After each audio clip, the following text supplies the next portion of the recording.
Hey everyone, it's Ryder from Skip. It's Saturday, February 27th. I hope your weekend's off to a great start. Very quick video update today on three important things. First, PPP updates and clarifications. Many of you have questions about if you should apply, what the new rule means, gross income versus net income, targeted EIDL grants, some clarification there, and to make sure that if you've gotten an invite, you filled out the information on the portal correctly. And third, the big news from 2 a.m. this morning, the House passed the $1.9 trillion stimulus package. It was a close pass. There's a lot that came out there. It goes to the Senate now. I'm going to share important details on what the Senate vote may look like and what we can expect in terms of timing.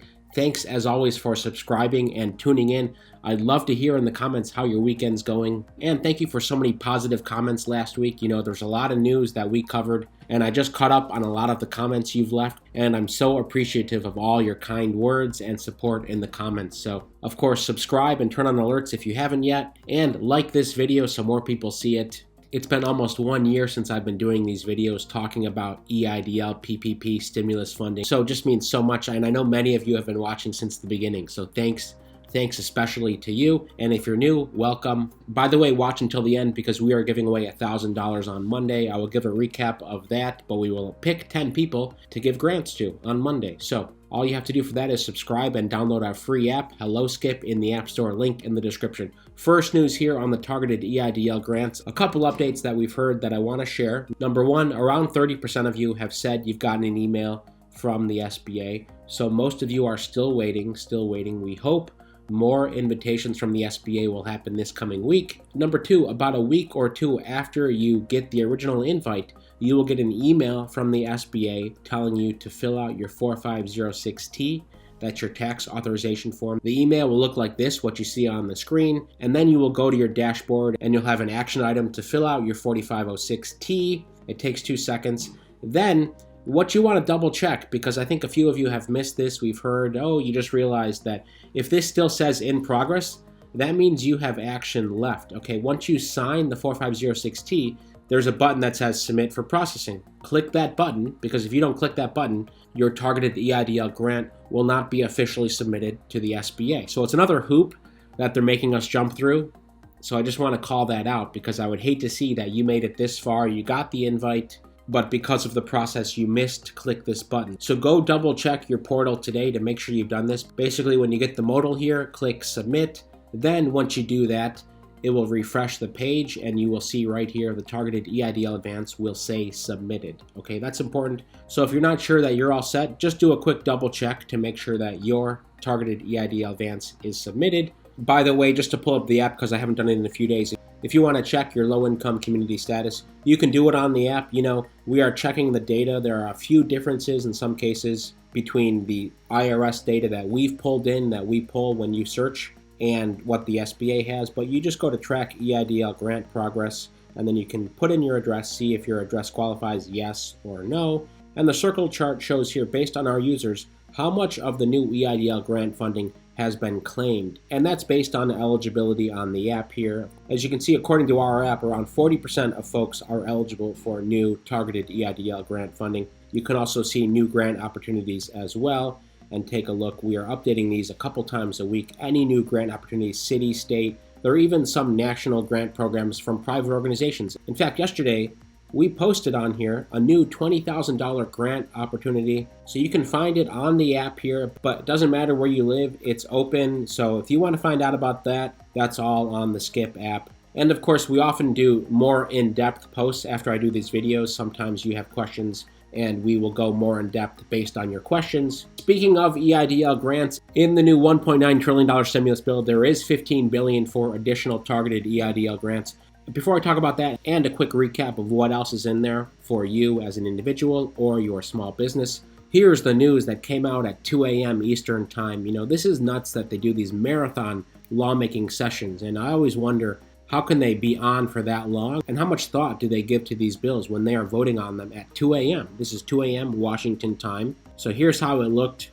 Basically, around 11:20 p.m., they started the debate on H.R. 1319. This is the American Rescue Plan Act of 2021.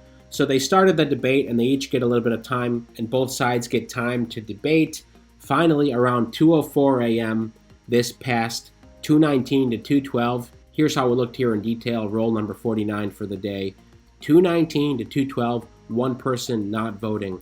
It was all along party lines except for 2 Democrats who did not vote for it. So that's why this was so close. It's a lot of money, and a lot of the response is, can we make it more targeted, go big, or be more targeted? That's the fundamental debate. And in the back of everyone's mind is what this inflation will do, some side effects from the inflation. But many economists think that forget about that for now, pump the money into the economy. But before I talk about the PPP changes, because many of you, especially independent contractors, are wondering about should you readjust that gross amount? How do you do it? Should you contact your lender? I just want to say this. Here's one of the challenges the stimulus package faces in the Senate. Well, progressives are pushing hard for party leaders to change Senate rules to keep the wage increase in the bill. Basically, the rule as it stands now is that Democrats would pass this through budget reconciliation. The votes would go 50-50. However, there are some moderate Democrats who may oppose this, including Joe Manchin of West Virginia and Kyrsten Sinema of Arizona. They want to keep the Senate rules. That's the wild card for the minimum wage. Let's put that minimum wage increase aside. Despite that, party leaders, Democrats, White House officials remain confident that they have 50 votes, the 50 votes they need. Again, it'll probably come down to those 2 Democratic senators that I just named who are moderates, who may go either way. Assuming that it passes this week, it may go to Biden's desk the following week for his signature and be signed into law, especially because unemployment benefits are set to lapse on March 14th. That's the time pressure Democrats are pushing for while they want to get this done. Of course, anything's easier to get done when you have momentum. If we think about the CARES Act, 1 year ago, it passed on March 27th, 2020. And if you remember, that was basically when the stock market tanked over that 1 week period. Everyone was panicking. Lawmakers, in a bipartisan fashion, knew something needed to be done and passed the CARES Act very quickly. It's a little bit different this time. There's a lot of positive news. Vaccinations are going well. Case counts are going down. We're not out of the woods by any means, but there's more positive news than there was 6 months ago, let's say. If you are applying for PPP loan and you haven't gotten it yet, and you are an independent contractor using your Schedule C, we want you to get the most money possible according to the new rules. This morning, I emailed our 2 lender partners, Bluevine and Funding Circle, to see if they had advice. I haven't heard back yet, but maybe by tomorrow I will, so be sure to subscribe if you have this question. Here's what's at stake. Basically, the Schedule C is what you use to submit to your lender for them to calculate how much of a PPP loan you are eligible for. What happened in the last PPP loan was this. You would have to use line 31, net profit and loss, and use that number, so basically 2.5 times whatever's in line 31. What the new rules came out, and I can't emphasize this enough because it's a big deal, is basically you can use your gross revenue to calculate what your PPP loan should be. That's line number 1. Also, some of you are still confused about this, but I just want to emphasize they call it a PPP loan, but it's a forgivable loan. Almost half of everyone who's applied for a PPP loan has already gotten it forgiven. So if you use it correctly, which is not hard, which is not difficult, it will basically turn into a grant. So we're waiting to hear some clarifications there, but the way I read it is that if you have not signed those closing documents from your lenders, whoever it is, and if you've not gotten the money in your bank account, there's still time to make changes. Whatever the case may be, certainly the gross receipts is going to be more than line 31. So that's going to make a big difference. Now, the question on how to handle that with your lender remains to be seen, but we're waiting to hear back from lenders on what you can do. For example, every lender goes to the SBA and says, hey, Joe applied for a $10,000 PPP loan. The SBA makes the decision, okay, here's a loan number for Joe that'll approve the $10,000.